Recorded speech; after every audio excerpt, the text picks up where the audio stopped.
The following locales are globally renowned, and it's easy to see why. Rich with history, mystery, and natural beauty, they've captivated humanity for hundreds, or thousands, of years.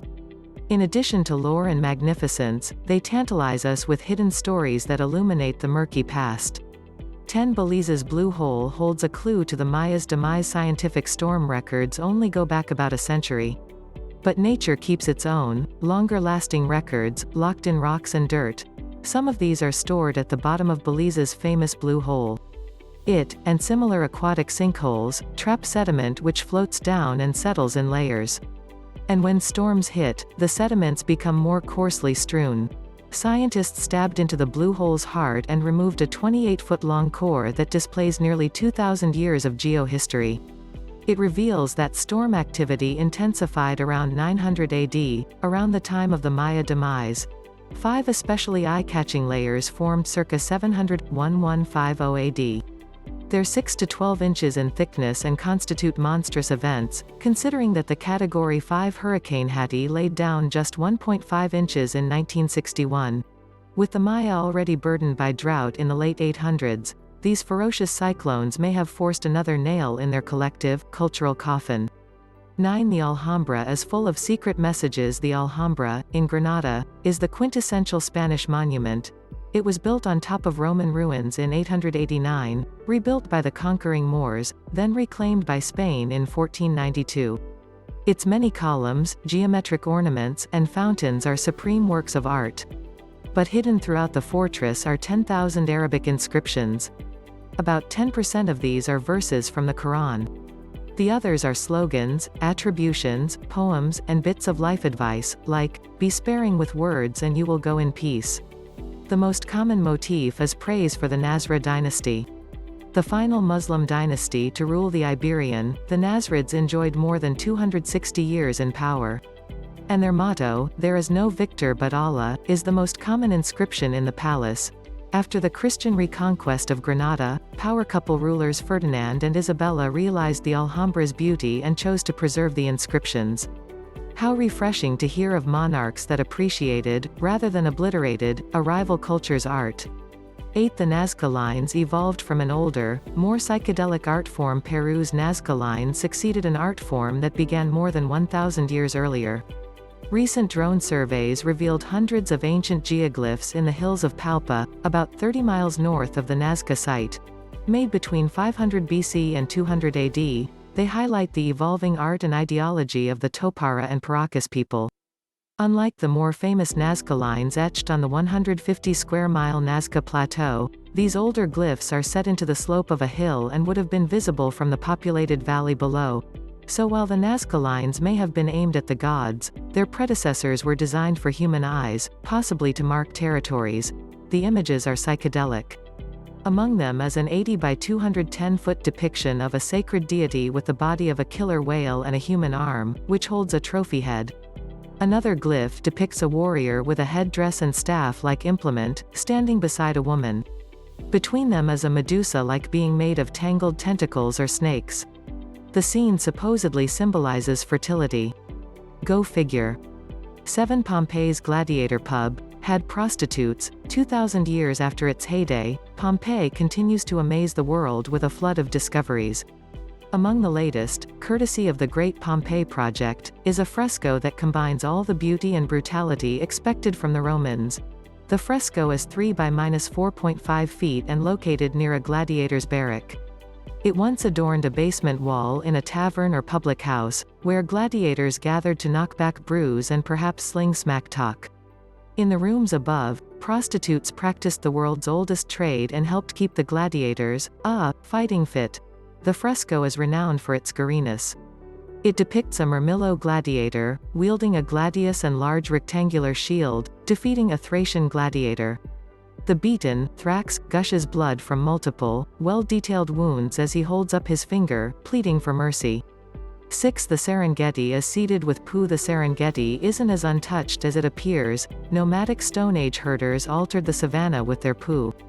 Not their personal poo, but that of their grazing animals. This inadvertent fertilization led to widespread greening and improved biodiversity. And it's still visible today in oases called grassy glades. These verdant patches were thought to be around 1,000 years old, but analysis of the dung-rich earth revealed they'd been laid down between 1550 and 3,700 years ago. Compared to the more barren patches surrounding the grassy glades, the oases were 10 to 10,000 times more fertile, thanks to the fecal enrichment that provided nutrients like magnesium, calcium, and phosphorus. But the au naturel fertilization process is a double-edged sword. Only herders that are constantly on the move benefit the ecosystem. If they stay in one spot for too long, their animals overfeed and deplete the soil. 5. The Parthenon may have the wrong name. Built around 430 BC and dedicated to Athens' patron goddess, Athena, the Parthenon is one of the world's most famous buildings. But we might be calling it by the wrong name. Parthenon means House of Virgins, but there's no real consensus as to why this particular structure earned this particular moniker. According to ancient texts and historical sources, the Greeks may have called their monument Hekatompedon, or 100-foot temple. This term appears in 2,500-year-old inventories. It's described as the storehouse or treasury for all the golden objects made for Athena, including a 33-foot-tall gold statue. The name Parthenon is also mentioned, but it seems to refer to a separate, smaller treasury sitting within the Acropolis complex. It's argued that this smaller treasury, which held spoils of war, furniture, and other non-golden goods, could be the true Parthenon. Especially since it's held up by caryatids, pillars in the form of women, virgins, fittingly supplying the name, House of Virgins. 4. Easter Island's obsidian tools could explain the culture's demise. Rapa Nui seemingly holds the remnants of mass warfare. The island is littered with thousands of, what seem to be, obsidian spear points, called mata'a. But even though the mata'a are sharp and pokey, their creators may not have used them to erase each other from history. So says the scientific art of morphometry, which compares the size and shape of the obsidian tools. The scientists concluded that the mata'a don't resemble the morphology of actual weapons found on the island. Their forms vary greatly and, more importantly, aren't all that conducive for flesh jabbing. Instead, they resemble multi-purpose tools, which explains their prevalence. The Rapa Nui used them for various tasks, like tattooing or preparing plants. What they didn't use them for was stabbing. So maybe their decline wasn't caused by catastrophic infighting, but, huge surprise, the European visitors who began arriving in the 18th century. 3. Tintagel Castle was Papin Tintagel Castle, famously featured in Arthurian legend, was a happening, cosmopolitan hotspot.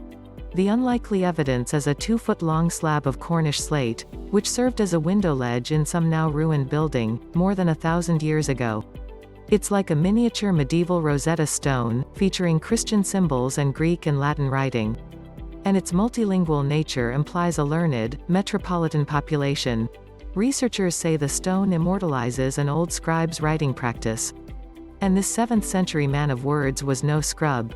He knew how to write official documents and also those flashy, illustrated gospels with the fancy letters.